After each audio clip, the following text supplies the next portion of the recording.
plus qu'un jeu, j'avais envie de vous faire découvrir un univers aujourd'hui à travers les semeurs. Nous sommes en compagnie de Serge Macasdar. Bonjour Serge. Eh bien, bonjour à toi, Xavier. Vous êtes le créateur d'un univers. On va en parler longuement. De cet univers est sorti un jeu en 2017 qui s'appelle Seeders. L'épisode 1, c'est Exodus. Seeders from Series, c'est l'univers. Et ce jeu, en plus d'être un beau jeu, regroupe plusieurs mécaniques, mais il vient d'un univers. On va en parler longuement, mais tout d'abord, j'aimerais qu'on fasse un peu connaissance avec vous. Vous ne venez pas du monde du jeu, vous êtes enseignant à la base. Ben oui, donc moi je suis enseignant en sciences de la vie et de la terre, ce qui n'est pas complètement dissocié en fait du jeu, on va le voir un petit peu après. Et je suis venu au jeu il y a en gros une dizaine d'années, juste parce que tout simplement j'étais un petit peu un habitué des RPG, notamment sur PC. Et j'en avais marre de jouer tout seul et je me suis un petit peu réintéressé aux jeux de société 20 ans après avoir fait ma dernière partie de Monopoly, quoi, en gros. Et pour voir ce que c'était devenu, puis là j'ai halluciné, j'ai vu que c'était un monde, c'était devenu vraiment un monde à part avec des centaines de sorties par an, enfin il y en avait pour tous les goûts, c'était fabuleux. On peut Et même là je dire me suis vraiment, on peut même dire des milliers de sorties ouais, par an et on passe du Monopoly au jeu dit moderne. ouais, mais c'est vraiment ça. C'était, enfin voilà, puis j'ai découvert des objets surtout. C'était pas trop le cas avant, je trouve. Les jeux de société, c'était pas de beaux objets. Là maintenant, ça devient vraiment des trucs qu'on n'a pas honte de laisser ouverts dans le salon, quoi. C'est beau, quoi. Donc voilà, mais je suis pris au jeu et j'ai commencé à jouer comme ça à fond, à essayer de faire jouer tous mes potes, à jouer avec ma femme, etc. Et puis voilà, puis au final, de fil en aiguille, ben on fait son jeu. On fait son jeu parce que quelque chose ne va pas dans les jeux ou parce que tout d'un coup une idée arrive en jouant à d'autres jeux. Comment ça se passe? C'est un mélange de tout ça. C'est-à-dire que moi, j'ai des jeux que j'aime énormément, notamment en termes de mécanique. Par contre, il me manquait quand même toujours quelque chose. Pour moi, les jeux étaient bons, c'est pas le problème. Hein. Je parle pas de la qualité des jeux. Hein. Je dis simplement que chez moi, il n'y avait pas la résonance que j'espérais. Voilà. Et du coup, j'ai commencé un peu à gamberger, à me dire, mais tiens, mais pourquoi est-ce que finalement tu attends autre chose quand tu attaques une partie, voilà, un petit degré d'insatisfaction, là, d'où est-ce qu'il vient, qu'est-ce qu'il est, etc. Et puis j'ai vu tout simplement que c'est le fait que le jeu me faisait pas forcément vivre quelque chose. J'avais effectivement la sensation de faire tourner un moteur, faire tourner une mécanique qui est parfois parfaitement huilée et sublime, etc. Donc c'est très plaisant parce que ça flatte quand même l'intellect, quoi. Mais ça raconte pas quelque chose, ça me transportait pas ailleurs. Donc j'ai eu envie d'être transporté et puis là j'ai commencé, bon c'est un processus imperceptible, hein, ça se fait petit à petit, mais j'avais envie de raconter quelque chose avec des jeux. Et du coup, vous avez eu envie de raconter une histoire où il y a du transport, parce que Seeders, c'est de la science-fiction. On parle de quitter la Terre pour aller de voir ailleurs. Et du coup, la résonance, comme vous dites, ça a été de créer cet univers autour du jeu, ou d'abord de créer un jeu dans un univers. Ça s'est fait en même temps, c'est-à-dire que j'ai eu envie de euh, de parler. Bon moi en tant qu'enseignant de sciences de la vie, la génétique c'est quelque chose qui me parle. Il y a autre chose qui me parle beaucoup depuis pas mal de temps, d'années, c'est tout ce qui est les problématiques liées au transhumanisme. Donc tout ça, ça me trottait dans la tête de toute manière. Et je trouvais très dommage qu'on n'utilise pas plus les mutations génétiques dans les jeux. Je trouve que c'était un moteur intéressant. J'ai commencé à bosser là-dessus et en parallèle à développer un univers avec un peuple dont l'histoire serait complètement liée à la génétique au final. Et les semeurs sont donc arrivés tout de suite. J'ai commencé à écrire cet univers-là. Alors c'était assez succinct hein, au départ. Hein. J'avais posé les bases de l'histoire, on va dire. Et j'en ai très vite parlé à un copain, Charbel Pourel, qui est devenu mon co-auteur là sur l'univers et qui lui aussi a un gros background culturel en SF, pas exactement le même que le mien. Du coup, ça fonctionne bien et on s'est mis à bosser là-dessus, à développer l'univers ensemble. Et du coup, moi je suis arrivé avec un jeu, un gros jeu de gestion que j'ai présenté au Festival ludique international de Parthenay en 2012. Mais sans espoir d'être sélectionné, c'était juste pour le fun. J'avais fait un jeu pour moi en me disant voilà, si je vais au bout de la démarche, je le présente. Et puis finalement j'ai été sélectionné et puis tout est parti de là, quoi. Et du coup, cet univers, est-ce qu'il est vraiment complet? Est-ce que dans votre tête c'est clair? Il y a encore des choses à peaufiner? Comment va s'étendre? Comment va prendre la suite de l'histoire? Alors, on a déjà pas mal écrit, voire beaucoup. Ce qui est déjà posé, c'est clairement c'est la timeline. Donc on a une timeline d'environ 2000 ans avec tous les événements posés. Donc ça c'est réglé. On a développé tout l'aspect civilisationnel, etc. En s'appesantissant évidemment un petit peu plus sur les Summers. Donc on va dire qu'il n'y a pas de grandes surprises pour nous à prévoir. On a déjà tout posé depuis pas mal de temps. Maintenant, on est vraiment, oui, effectivement, dans le peaufinage. On développe le bestiaire, on développe la géographie de certaines planètes, etc. Voilà. Et du coup, avant de parler du jeu, on continue à parler de cet univers. On s'aperçoit qu'il y a plein de choses qui peuvent être développées quand on a un univers. Vous avez sorti un jeu, mais il va y avoir aussi de la littérature autour de cet univers. Alors on aimerait carrément, donc là on a commencé, j'ai eu la chance d'avoir un éditeur qui était à fond dans le projet, puis surtout qui croit à la vision qu'on avait avec Charbel dès le départ, qui était une vision transmédia de l'univers, c'est-à-dire que on part sur des jeux de société, c'est pas pour autant qu'on va rester dans les jeux de société, qu'on va faire que ça. Cet univers-là, il est fait pour être raconté avec plein d'outils. Le jeu de société en est un. Donc la littérature, ça va en être un autre, et du coup, c'est vrai que Didier Jacobet, le patron de Sweet Games, s'est dit, pourquoi pas d'entrée, dès la sortie du premier jeu, essayer de faire écrire un petit peu des gens sur cet univers, histoire qu'on s'en empare et puis qu'on l'introduise auprès du public, quoi, pour qu'ils voient que c'est pas qu'un jeu, c'est vraiment un univers. Donc là, on a une douzaine d'auteurs qui ont écrit des nouvelles. Donc il y en a une qui a été éditée directement dans la boîte de jeu. Et donc là, on va retravailler. Bon, là, on est un petit peu pris dans le tourbillon des extensions, etc. Mais on va travailler sur le recueil après. On aimerait faire un recueil de ces nouvelles et continuer dans cette voie-là. Si jamais je me sens de continuer. Bon, j'ai eu de bons retours sur la nouvelle qui était fournie avec le jeu, avec des gens qui aimeraient connaître la suite de l'histoire. Donc si j'arrive à me dégoter des heures par-ci, par-là pour continuer à écrire, je le ferai bien volontiers parce que j'en ai vraiment envie, quoi. Pour avoir essayé le jeu lors d'un salon en compagnie de Didier Jacobi, c'est pile poil à l'introduction du jeu qu'on s'aperçoit que l'univers est fourni quand, avant de commencer la partie, on nous raconte l'histoire. Et cette histoire qui va nous emmener donc à construire ces vaisseaux dans le jeu Seeders from Series. Cet univers, est-ce que vous avez déjà vu autre chose que des jeux et du livre? Ça peut paraître énorme, mais il y a forcément des gens qui vont avoir des images dans la tête qui se disent pourquoi pas une adaptation ou en dessin animé, en animation, ou pourquoi pas en série ou télévisuel, ce genre d'adaptation. Ça, évidemment, on peut pas le prévoir ou voilà. Si ça se présente un jour, bien sûr, on essaiera de le faire. Nous, ce sur quoi on porte vraiment notre attention actuellement, c'est justement, vous l'avez dit, c'est l'aspect visuel finalement. On travaille beaucoup, notamment avec Gaël Lanurien, notre illustrateur, pour donner une réelle identité à cet univers.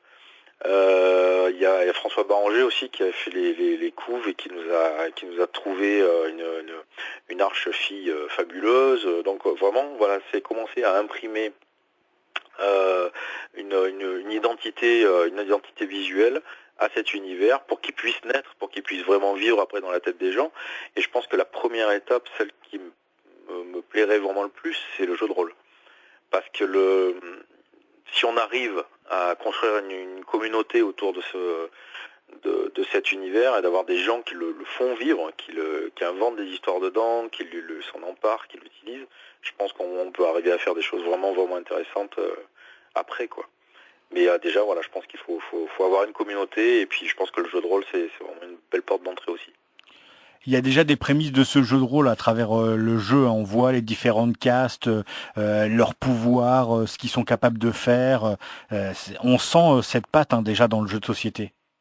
Alors oui, et bon, mais va y en avoir d'autres, puisque on va essayer dans Exodus, enfin je suis déjà en train de travailler dessus, mais de travailler sur des scénarios en fait, qu'on va pouvoir jouer dans le jeu, dans des trucs assez succincts au final, mais qui montrent que quand même l'univers est très présent et que les parties déjà peuvent être dans le jeu de base, hein, sont jamais les mêmes. Hein. J'ai fait des centaines de parties, j'ai jamais fait 2 fois la même à Exodus, mais là on pourra en plus vraiment colorer les parties en choisissant un scénario qu'on va appliquer dessus. Enfin voilà. Donc oui, l'univers va être instillé de partout dans le jeu. Une dernière question avant de parler de ce jeu. C'est marqué Seeders épisode 1 Exodus. On imagine qu'il y aura au moins un épisode 2. Alors oui, il y aura, on espère bien plus qu'un épisode 2. Ça dépend des gens, hein. C'est toujours pareil, quoi. Soit on arrive à trouver les joueurs, soit on n'y arrive pas, quoi. Mais si on y arrive, ce qui a l'air d'être le cas depuis qu'elle est sortie, ben on va pouvoir continuer à produire des jeux qui vont raconter comme ça des moments de l'histoire des semeurs, quoi. C'est vraiment des flashs, sachant qu'en plus dans l'histoire des semeurs, il y a vraiment des physionomies d'univers très très différentes. Au moment où on est encore sur Terre, c'est très très post-apo, c'est hyper rugueux, avec vraiment des technologies très concentrées dans des mégapoles, mais désertées dans le reste de la planète, etc. Alors qu'au contraire, durant le voyage jusqu'à Céris, il va se passer d'autres choses, hein, ça va être plus space opéra. Et à partir du moment où on arrive sur Céris, qui est finalement ce que raconte un petit peu Exodus, c'est vraiment un autre feeling. C'est vraiment la rencontre avec d'autres civilisations, le développement d'un empire. Voilà, on raconte voilà beaucoup de choses à travers cet univers-là. Donc il y a une infinité de jeux qui pourraient être produites et qui seraient intéressants, c'est-à-dire qui seraient vraiment liés à l'univers et raconteraient à chaque fois quelque chose. Vraiment un épisode de la vie des Summers, quoi, de leur histoire. C'est ça qui nous intéresse. Et même pour aller plus loin, il y a des petits jeux, donc là il y en a un qui devrait sortir, je pense, dans l'année qui vient, qui s'appelle Carman Swap, qui est un jeu qui a été cité déjà dans la nouvelle qui est parue dans la boîte de jeux Exodus. On voit un moment dans un tripot des gars en train de jouer à Carman Swap, donc c'est vraiment un jeu qui est joué dans l'univers, quoi. C'est un jeu de bar, un jeu de cartes du type belote entre guillemets sur Terre, mais qui a ce rôle-là, quoi, qui a ce rôle de relaxation, on va dire, après le boulot, quoi. On l'a compris, un univers vraiment foisonnant qui nous promet de belles parties. Alors on va s'intéresser à cet épisode 1, Exodus. La première chose qui marque et qui va attirer l'attention, c'est que le produit, quand on regarde la boîte, c'est magnifique. Les illustrations sont, j'ai envie d'employer le mot chiadées, parce que c'est vraiment superbe. Et quand on ouvre, on tombe sur du matériel, des petits cubes comme pour les jeux de construction ou de gestion. Les cartes sont superbes, ces cartes carrées avec ces illustrations, puis il y a un effet brillant sur la carte. Vous avez vraiment travaillé à fond le produit même. Ah oui, comme je disais au début, un jeu de société, c'est plein de choses. Ce sont des mécaniques. Pour moi, c'est clairement une histoire. Mais c'est aussi un objet, quoi. Et c'est super important, l'objet. Il n'y a qu'à voir l'explosion des KS à l'heure actuelle, où à la limite, on pourrait même penser que pour certains, c'est vraiment l'objet qui prime, ce qui peut être un peu dommage, à mon avis. Mais l'objet est très très important. Et moi, en tant que joueur, j'adore avoir un bel objet entre les mains. C'est magnifique. Et là, c'est vrai que sur Exodus, on a énormément bossé. Alors là, c'est toute l'équipe, quoi. Alors à commencer par le directeur artistique, Benjamin Treilloux, qui s'est donné à fond, qui a sorti des cartes. C'est juste fabuleux. Les plateaux personnels, pareil. Il a passé je sais pas combien de temps à les imaginer. On les a validés, on les a refait je sais pas combien de fois. Enfin, parce qu'il y a des contraintes en plus de fabrication qui sont importantes sur ce type de matériel, avec des outils de découpe à fabriquer. Enfin, c'était relativement compliqué quand même. Donc voilà, on est content du résultat. Et puis après, c'est toute la partie, plus couverture, on va dire, où on a travaillé notamment avec François Baranger, parce que bon, la couve elle est quand même super importante dans un jeu. Elle annonce ce qu'on va avoir finalement. Plus j'ai beaucoup aimé ces insertions sur les côtés des illustrations de Gaël Lanurien. On a eu un vrai travail un vrai échange avec les illustrateurs. C'est ça qui était génial. C'est-à-dire que la méthode de travail de Didier Jacobet, c'est vraiment, elle est très très libre. L'auteur, il est un peu responsable, enfin il m'a dit, tu es responsable de la qualité de ton jeu. Donc ça engage à fournir le maximum, à discuter le plus possible avec chaque acteur du projet pour essayer de sortir le meilleur, quoi. Et le fait de pouvoir discuter régulièrement avec les illustrateurs, d'échanger en visioconférence ou par texte ou voilà sur chaque illustration, ça permet d'avoir une cohérence, de se retrouver entre ce qu'on a dans la tête avec Charbel, ce qu'on a imaginé et puis finalement ce qui va réellement sortir. Sachant que toute la difficulté aussi de la démarche, c'est d'arriver à laisser suffisamment de liberté à l'illustrateur pour qu'il apporte son plus, qui peut être énorme, parce qu'on a été régulièrement vraiment étonné par les illustrations qui sont sorties, où il y a eu des idées géniales, quoi, qu'on n'avait pas nous au départ en tant qu'auteur, quoi. Moi, j'ai trouvé ça génial de retrouver des petits effets plastifiés sur les personnages. C'est-à-dire qu'on a envie de prendre sa carte et la faire bouger dans tous les sens pour voir où est-ce que ça brille et où est-ce que ça brille pas. Ouais, ça pareil. Alors ça, au départ, je n'osais pas trop demander. Puis c'est Didier qui a dit moi, vernis sélectif, ça me dirait bien. Je trouve ça classe. Ça fait vraiment un bel effet. Ça serait intéressant.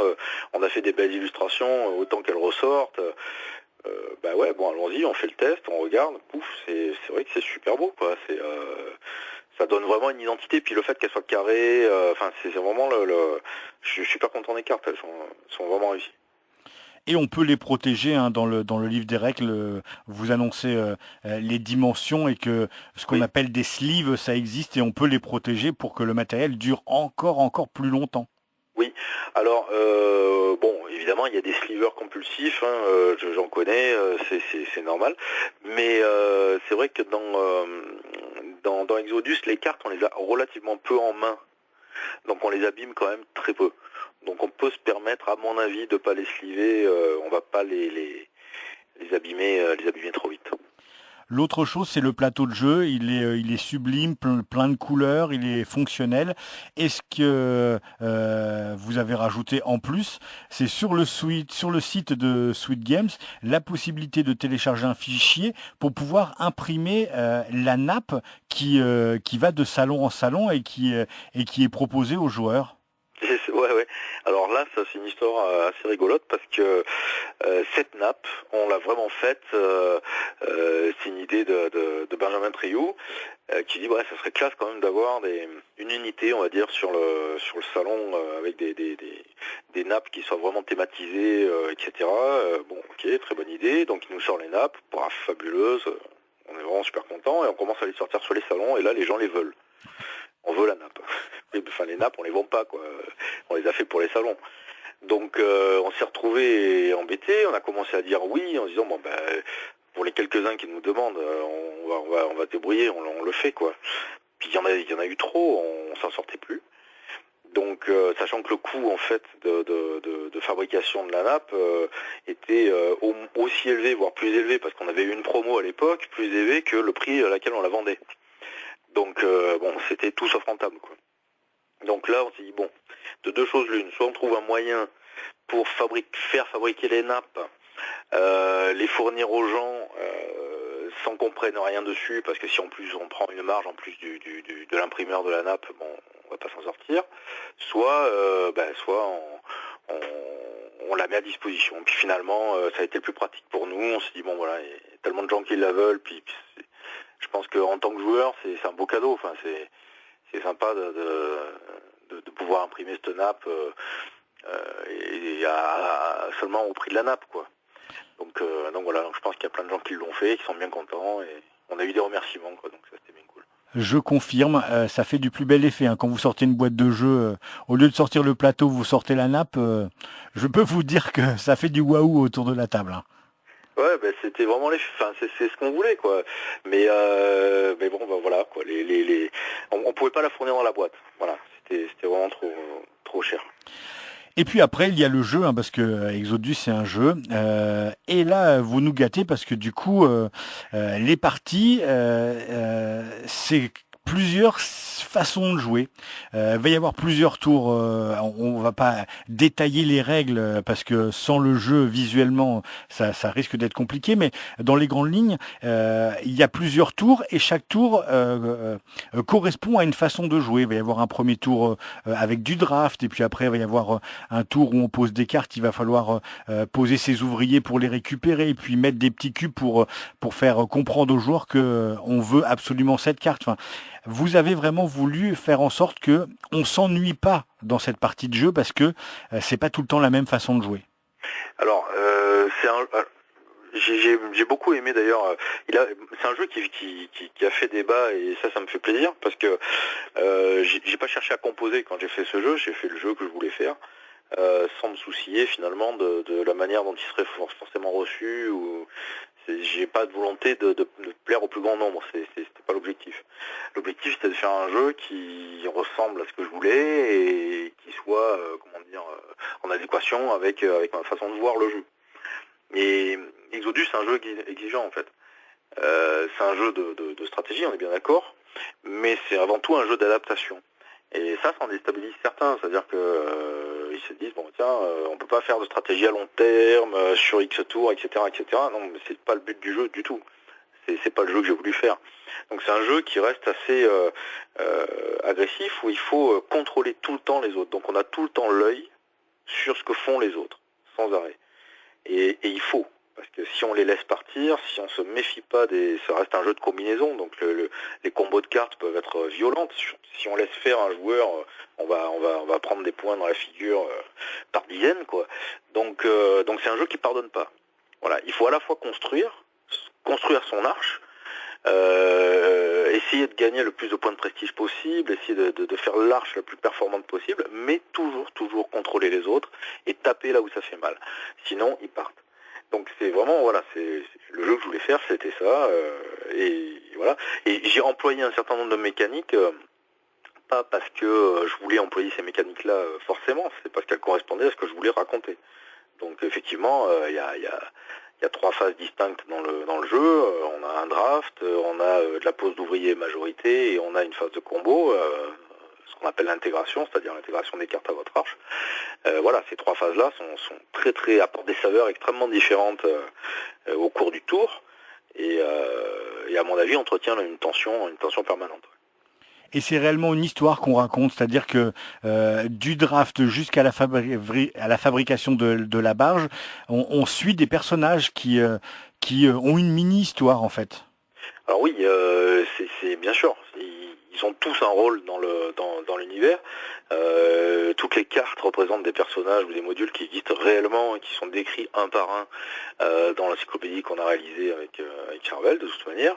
Et donc voilà, vous utilisez réellement des éléments de l'univers de A à Z dans le jeu, quoi.